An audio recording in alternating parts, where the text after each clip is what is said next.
ولا تشتروا بعهد الله ثمنا قليلا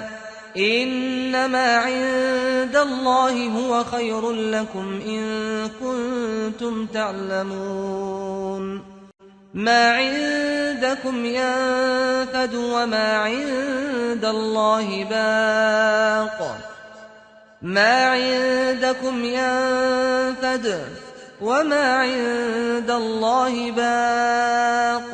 ولنجزين الذين صبروا أجرهم بأحسن ما كانوا يعملون من عمل صالحا من ذكر أو أنثى وهو مؤمن فلنحيينه حياة طيبة ولنجزينهم أجرهم بأحسن ما كانوا يعملون